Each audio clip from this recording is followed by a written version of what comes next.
सीहोर वाले पंडित प्रदीप मिश्रा की मुश्किलें कम होती नजर नहीं आ रही है। जहां घटना को लेकर के कांग्रेस ने पंडित प्रदीप मिश्रा और आयोजन समिति पर एफआईआर दर्ज करने की मांग की है। नेता प्रतिपक्ष उमंग सिंघार ने कहा है कि जब विराट कोहली पर भीड़ के चलते केस हो सकता है तो पंडित प्रदीप मिश्रा पर क्यों नहीं। वहीं बीजेपी के वरिष्ठ नेता और पूर्व मंत्री कुसुम महदेले ने भी मिश्रा को रुद्राक्ष वितरण बंद करने की सलाह दी है। वैसे पंडित प्रदीप मिश्रा का विवादों से चोली दामन का साथ रहा है।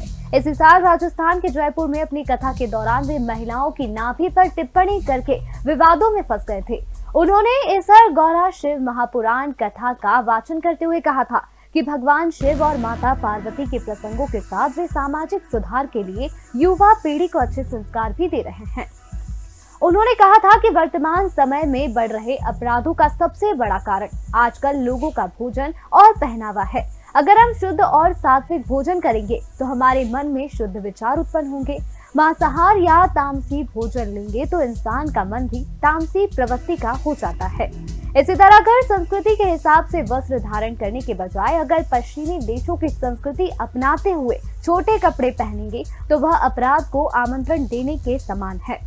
पंडित प्रदीप मिश्रा ने कहा कि माता पिता अपने बच्चों को पढ़ाने के लिए बड़े शहरों में भेजते हैं, मेहनत का पैसा लगाकर उन्हें राम बनाने की कोशिश करते हैं, लेकिन कुसंगत उन्हें रावण बना देती है। उन्होंने राजस्थान की बेटियों से आग्रह किया है कि वे अपने पहनावे का विशेष ध्यान रखें। उन्होंने उदाहरण देते हुए कहा है कि तुलसी के पौधे की जड़ दिखने लगती है तो पौधा एक दिन में समाप्त हो जाता है। उसी तरह वस्त्र पहनते हुए बेटियों को ध्यान रखना चाहिए कि पेट की नाभि ढकी हुई रहे। यह ध्यान रखिए कि नाभि ढकी रहेगी, सुरक्षा बनी रहेगी।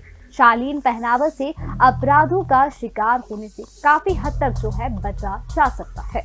अपनी इसी टिप्पणी से पंडित प्रदीप मिश्रा उस समय भी विवादों में बुरी तरह से फंस गए थे।